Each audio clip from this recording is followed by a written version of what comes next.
And on last episode of the podcast, you presented to the team Defence Force tracksuits, official Defence Force tracksuits procured from the Defence Force. Really, taxpayer dollars at work. Yes. But I can't see a better... I think this is the best use of tax Not what dollars. taxpayers want to hear, that we are wearing... they're the parachute material, basically like the PE uniform of the different branches of the Defence Force. Jack, you are the Royal Australian Navy, and you are the Royal Australian Air Force. And you are the Army. I'm the Army. You gave it to us. You had us pick in such a way that was clever, because we traditionally we pick our tracksuits based on colour. Yes. And I think we all know... Obviously, I know. It looks like a Stella McCarthy kind of sale in a mall, and we all run gross. it. It's gross. It's gross. Brings out the worst in us. we all run at a box and try and pick it. Especially Jack, who's not doing it with any irony because he loves free stuff. Yeah. So you did, what branch of the Defence Force would we prefer to be the head of? Yes. And we all picked, and then we got the corresponding tracksuit. Mine is a green and gold. You guys have got kind of like nice light blue, navy blue, whites. Yours looks a lot like John Howard's. It does. Looks like his Wallabies tracksuit that he goes walking in. Yes. I sent a picture of me to one of the mates we have that's ex-Defence Force, ex-Army. Yeah. And he was in the Special Forces. I sent him this photo and I said, hey, is this what you guys would wear? He said, no, not on operations. A bit too much rustling, probably. And I said, fair enough. And I said, Ando gave us the choice, and I picked Army. He said, good choice. Most fun stuff, but least money is the general perception. Okay. So anyway, we're all happy with our choices. Who gets paid the most? Well, I guess like the budget for I would guess like boats and planes are just more expensive than trucks. The Army as a whole. Oh, sorry, not as a pay rank. I thought that like the Army are getting paid less than say a naval officer. No, I mean I guess everyone's on the sliding scale. Yeah. But I mean like that the government's obviously just like kicking loose change for who gets the most toys. So last week's show though, it was interesting because you sort of positioned it to go what branch would we be the head of, or we think we'd be the best of. Jack picked the Navy because from my memory, Jack, we might have to go and listen to the tape, it was something along the lines of, because you've got submarines, you can tell people that there's a lot going on. But you can't talk about it. Well, you can't see it. So it's like, oh, yes, we have a lot of stuff going on down below, but obviously you can't see it. It's underwater. Take my word for it. Take my word for it. Just be an easy position to like fluff around with. Yeah. And I think you were default. Yeah, default. And I was the head of the Army. Yep. Now, God forbid we ever find ourselves in these roles. Oh, no. I'm going to say that for the love of Australia. Yes. And the men and women who would be forced to serve under us. Yeah. But as the head of the Army, the Air Force, and the Navy. But I've devised, you familiar with the concept of war games? Like how the Army, like, and the military prepares itself for, like, any contingency? Mm-hmm. Often it's not against like a real opponent, but it's sort of like loosely modelled. Is that like where they have a map on a table and they push little... No, that's risk. You're thinking of risk. More like when you see like military exercises. Yeah. So you may be like, American and South Korea are like storming a beach. Right. Practicing. Yep. Practicing in case, a simulated thing. So like the high ropes course and that sort of thing. That's training. That's just what you do on the base. Oh, you mean when you're jogging around going, I don't know, man, I've been told. No, that's training. Let's put it this way. They all get together and pretend it's for real. Yeah, it's a friendly match of soccer. The rules are very same, but what you might do is like Australia and America might go, we're going to pretend that this is happening. So if it ever did happen, we know what's up to do. We're blanks in the gun, that sort of thing. No, again, you probably use real ammo. Yeah. Really? Yeah. We're not shooting each other. Remember, it's America and Australia on the same side. Oh, I thought one of us was pretending to be South Korea. The other was... shirts and skins. So, like, China and Russia just did a big one. Okay, so they're just scarecrows, or like, I'll put a pumpkin up there to beat. Again, more. I'm not saying the military does use pumpkins, but that's more target practice. Yeah. Okay. So you do all that, like you join the military, do all the jogging, high ropes course, do your push-ups, get yourself ready, pass all the tests, learn all the skills, maybe learn another language. Here's how you do it all. Here's your kit. Here's your backpack. Now let's do a simulated. This is all the stuff that goes in it. You've gone on a few hikes with everyone. You've done your years. Yep. You're ready. Storm the beach, but use your imagination. I don't know. I honestly don't know. I don't know. Yeah, I know. So, yeah, and you might even do a bit of storming while you're training. But let's just say you got a 4 year. Let's just say it's a 4 year training period, or whatever, to get like highly skilled. Then you're like, congrats, you get your medal, whatever. Like there is an element of imagination. Jack. There is an element. That's true. But they go, right. So what we're doing now is it's a simulation. Yep. Right.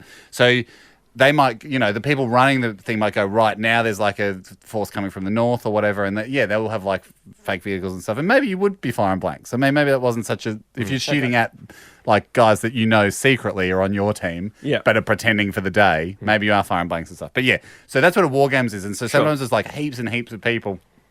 But they'll change it on you. So see how you think under pressure. You don't know what you're doing. They don't go, do this, do this, do this. Like you'll get fed the information as it goes along to see how you would change your plan. Yep. Right? So that's the whole point of it, to just like see if your training kicks in. And at your level, Jack, and at your level, Andy, as the commander, we should know what to do. The Navy and the Air Force, I want to see how you make decisions based on. So I've developed. Can I tell you something? I'm not calling any support from the Navy. We're doing a high ropes course. Sorry, we was doing bench presses. We thought that's what today was about. We were on pumpkin setups. We're shooting out cannons at giant pumpkins we made. So big floating pumpkins. I get it now. That in my head, do I have fully like an efficient Navy? Or is good question. Yeah. So in this hypothetical, are we all the heads of each department? Or? I'm just going to give it to you guys. We just assume the Army's doing their job. Maybe they'll come into it. Maybe they won't. Okay. Jack, you're the head of the Navy and you're the head of the Air Force. Am I reluctant to use Jack? Well, or is he? Yeah. Okay. I mean, you can't order him in to do anything. No. Let's pretend I'm above you guys. I'm like the chief of all defense. So I'll be the one giving the orders. You just got to follow them. Okay. You can request help, I suppose. But Andy, if you need to do something underwater, you have no choice. I just would avoid it. To do something underwater. Drown you? For inefficient. Hello, Chief of Air Force. We've got some big underwater stuff going on. Shouldn't you be calling the Navy? We thought we'd go to you. Okay, let's go. So day one, right? Country X. Who let's just say that they're vaguely from somewhere near Russia, but it's not Russia. Yep. They've invaded New Zealand, right? Like land invasion, sea invasion, air invasion. Jack, just off that knowledge, right? They're all over New Zealand's east coast, right? Surprise attack. Yep. What do you do? Send some boats. Yeah, how many? 15 big, 15 small.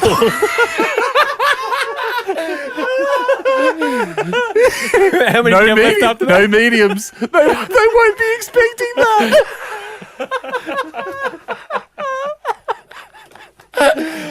All the boats, that's a like good New fleet. Zealand. No. Obviously, you got to keep some at home. How don't want many? to leave ourselves exposed.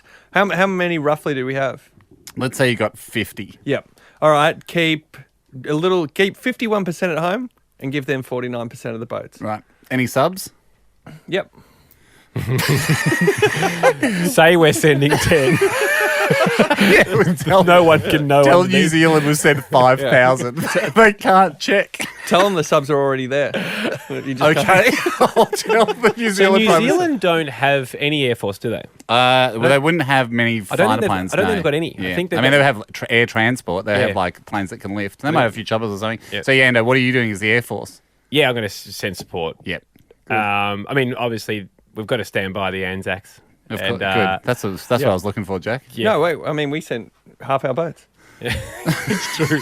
Would you oversend? Is that smarter? Yeah, I'm just analysing what you're going to do here. So yeah, I would be sending. I'd be calling the US, going, "Hey, we're going to need your support here." Good idea. Yeah. And I'd be, in fact, all our allies, and saying, "Here's the problem," and then I'd be sending the full force. I think. Yeah. Scramble. Yeah. Yep. Scramble. But Jack, now that you've sent the boats off, because it'll take a few days to get there. Now the head of the army's come to you and going, well, we're here, we're at the docks ready for our troops to go. Yeah. Got any boats left for the troops to go on? Didn't we put them on that? So I assume they got on the boat. Head of the Navy. No, you didn't. Okay. So now we're going to have to call them back. Send empty boats. you just sent it. What is it? Andy send empty planes? I guess troops don't go on planes that much. You sent, we might have to use a few like big carriers like Hercules and stuff. But if you just sent half the boats without thinking about who they were, you must have sent a few off empty. So do you call them back or do you send extra boats? We'll send some extra. So we'll squish the ones we're sending today, like they used to do in the old war photos where they had obviously way too many people on there. So uncomfortable. Wow. We know that that's not protocol anymore, but obviously we made a mistake on the first run. Horror first day. Logistics-wise. So now it's only to New Zealand, guys. You're not going across the world, guys and girls. Oh, is this the address on the docks? Yes. Please. Ladies and gentlemen, the head of the Navy. Yeah. What used to be like a one-person space is now a two-person space. Yep. Get comfy and when you get to New Zealand, spread out onto the other boats. Okay. Oh, no, we'll be straight into combat, but thanks for the pep talk. Yeah, that's true. Okay, and this is wartime, so there's going to be some uncomfortableness. You got to do what you got to do, yeah. Okay, that's good. All right, day 2. Now Australia's under full attack. Yeah, maybe have they this come was their plan. across Have they conquered No, New it's Zealand? another force that sailed and where across have they the come Atlantic. from? So Okay. they're landing at top end, and then they've circled around the bottom of Australia because all our boats were sailing over New Zealand. They're landing in Melbourne as well, Adelaide, Perth. Damn. As Winston Churchill said during World War II, damn. Have they landed? Yeah, they're landing as we speak. I think we forfeit Perth. Ooh. Oh, yeah. I know that's not going to be... Navy straight in. I know it's not going to be a popular decision. Yeah. This is desperate times. But at one point... For them to get across the Nullarbor and everything, I think we're probably a better... It's like dig in at Adelaide. Yeah. Yep. At one point in Australia's history, WA wanted to be its own country. Oh, so you're blaming them? You're blaming the West Australians? Now we go like, this is your idea. We got those papers. It's taken us a while, but yeah, we're going to push that through. I'm going to fill out the form from the 70s.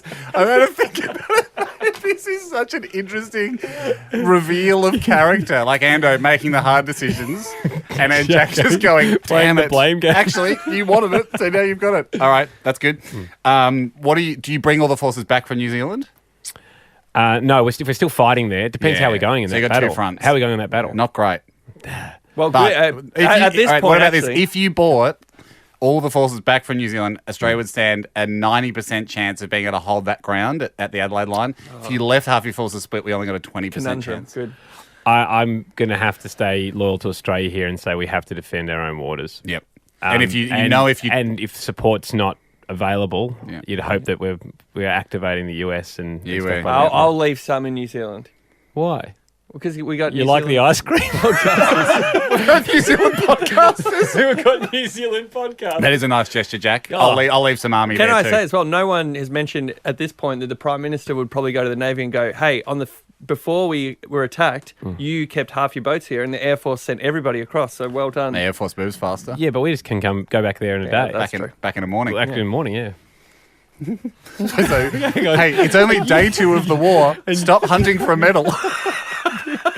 Why did you throw me under the bus in front of the Prime Minister? I just wanted to know if they do things Why like that. in the meeting? Why would you go, hey, by the way? I've got one thing to add. All right, well, be quick. We're under attack. Yes, I just wanted to say, has anyone else noticed? I have done very well at this point.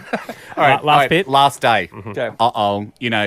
You got to prepare for future eventualities. Country X, whoever this is, has launched a nuclear weapon at Australia. Okay, Jack?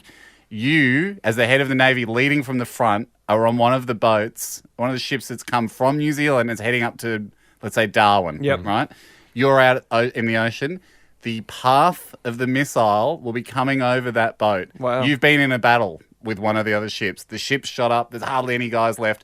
You're there. You're in full health because no doubt you hid during the battle. There's only one other guy on the boat, right, who's usually the guy that fires the missile that can intercept the nuclear missile. Yeah. But he's very badly injured. Sure. Like, can hardly see. Yep. He's being a hero, right? Still hanging in there, hanging in the fight. The missile's coming over the boat. Do you take the shot?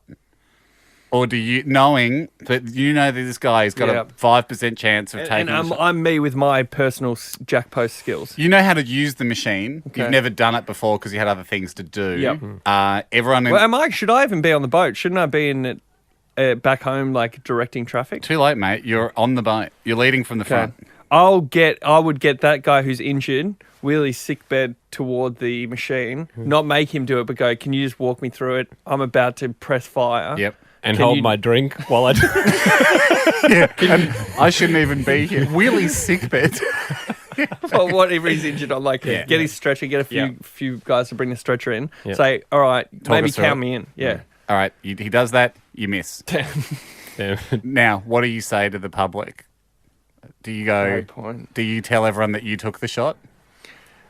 It's too late anyway. So well, it doesn't. I mean, no. If we go back to that round table with the Prime Minister and picking favourites and doing favours, why are we going to go like, oh, who didn't fire properly? It's like, guys, we're in a war. Who knows? Sometimes you do want to point fingers, sometimes you don't. Okay, Ando, same scenario, but you're up in a plane and you can take the shot. If Vin Diesel's not available to take the shot, do you do it? Yeah, I can take it. Good news, you got the missile. Well done.